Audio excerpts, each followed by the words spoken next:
Alistair, it was such a dominating performance by yourself tonight. There's not much to remark about on your performance. Did anything about what Brett Rogers did, how he came in, anything you saw in him, did anything surprise you? And then also, I didn't really get to see the finish. I think the angle we had really didn't get to see. Did he go out, or was he dazed? How did it finish? Well, I was really well prepared going into the fight, so I was really relaxed.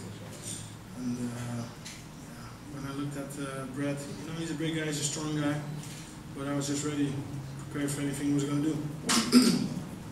About the finish of the fight, I think, in my opinion, he was already out, and I landed another 5 shots, some hits, some on his guard, but he was already out, and I landed a couple of good shots after he was gone.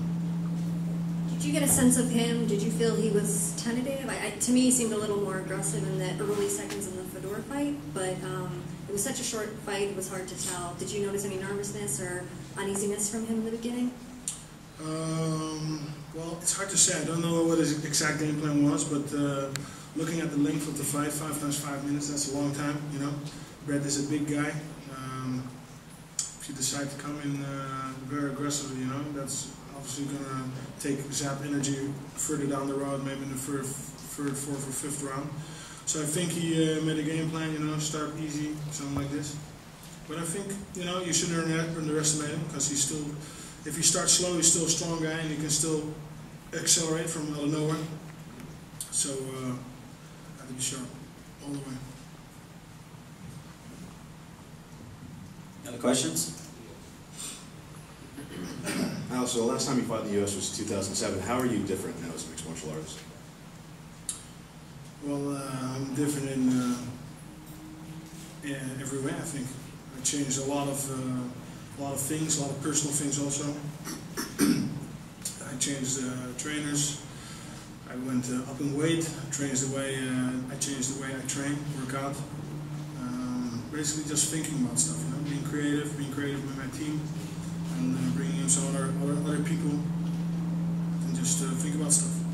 Was there anything in particular that inspired you to change? 2006 was a bad year. I had 3 consecutive losses. When you have 3 consecutive losses, that makes you think. I am a fighter by nature. I always want to win. So you find ways to win. What is going wrong? Well, there was some personal stuff. There were some stuff in training that wasn't right. And basically what I did, I just looked at everything in the detail, and I just redesigned everything in the detail. And what you see today is a product of the change. And it's still changing every day. Every day, every week, every month. You reevaluate, you sit down with your team. I have meetings with all of my staff, which is like 10 people, and everyone has ideas. And I'm always changing my techniques, my situation. Let's talk about the influence that Warhammer has had on you. You've been in with him for 2 years now. Big impact. He's I would say one of the best kickboxing, Muay Thai, K1 trainers Holland ever had. He's been a fighter himself, I think like 30 years ago, and basically one of the starters of the kickboxing, one of the pioneers. He has extensive experience with Ronald Dekker. That's one of the kickboxing legends we have in Holland, fighting in Thailand and all over the world. I don't know how many world titles he has, but he's like this amazing striker. And his experience and his way of thinking really appealed to me. Making game plans, the calmness he has. He has a very good influence on me. The last one, there was so much discussion over coming to this fight and the steroid testing and everything like that. Are you looking forward to getting past this and answering your critics and just focusing on fighting as opposed to dealing with all this speculation? For me it was just a matter of time.